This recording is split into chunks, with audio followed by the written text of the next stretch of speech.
The nonpartisan Cook Political Report ranks 27 House seats this year as toss-ups in the midterm elections, and 25 of those are currently held by Republicans, including the 3rd District of Kansas, which was ranked lean Republican until it was changed yesterday. And that race pits incumbent Republican Kevin Yoder against Democrat Sharice Davids, who won a primary on Tuesday night. Davids is a Native American woman, a member of the Ho-Chunk Nation, a Native American tribe in Wisconsin. Yoder wasted no time in attacking her, even as she and another candidate were still vying for the Democratic nomination. They've been battling it out to see who is most out of touch with this district, who has lived here the shortest amount of time, and who has voted here the least amount of times. It's amazing. They don't know Kansas, they don't know our values, and neither of them should be our voice in Washington, D.C. And here with me now, Sharice Davids, Democratic nominee for the 3rd Congressional District in Kansas. I would like to get your response. Kevin Yoder, once you won, your opponent, continued with a whole spiel on this front, and I'd like to read it to you and get your response. Sharice Davids moved here a few months ago to try to help Nancy Pelosi win back the House majority. She doesn't share our values because she doesn't even know what they are. She's the most radically liberal nominee for Congress in the history of the 3rd District. What do you say? Well, I definitely would say that, having really seen so much opportunity in my life because of the 3rd District. I started off at Johnson County Community College, which is right here in the 3rd District and is actually one of the best community colleges in the country. Going from there to Cornell for law school has, I feel like the 3rd District has given me a lot of opportunity, and it is a great foundation. So to say that I don't know the 3rd District or I don't know Kansas is it's laughable. You have a sort of interesting bio. You were in MMA for a while, is that right? Yeah. I've been a martial artist for a number of years since I was 19, and I did compete in mixed martial arts. I've had 6 amateur fights and 2 professional fights. So it's been a big part of my life. And then you went to Cornell. You were a White House fellow in the Obama administration. What prompted you to run for Congress?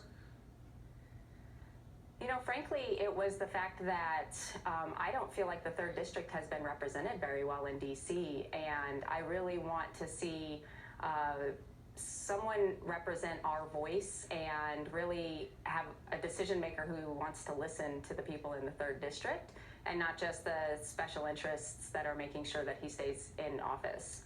If you win, what are you going to do when you get there? Say you get to work on 3 things your first day in Congress. Let's say you even have a Democratic majority. What do you want to do?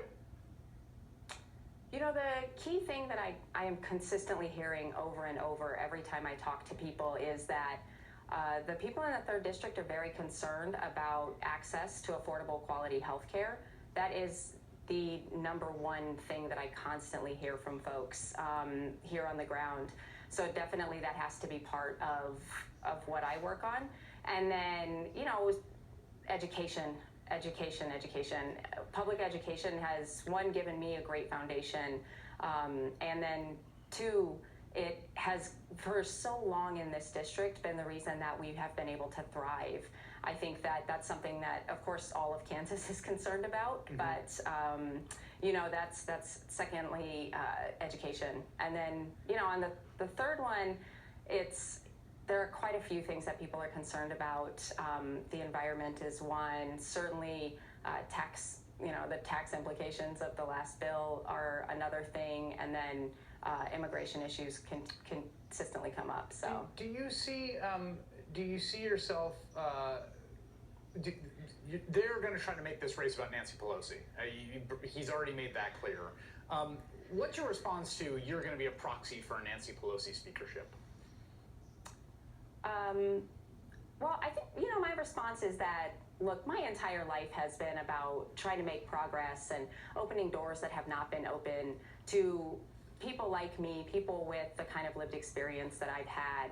And to say that I'm doing this so I can be a proxy for someone else when I come from a background that has not been represented in Congress before is, again, laughable. I'm not running for Congress to be a proxy for anybody. I'm running for Congress so that the 3rd District can have a strong representative. All right, Sharice Davids, thank you so much for your time tonight. Thank you.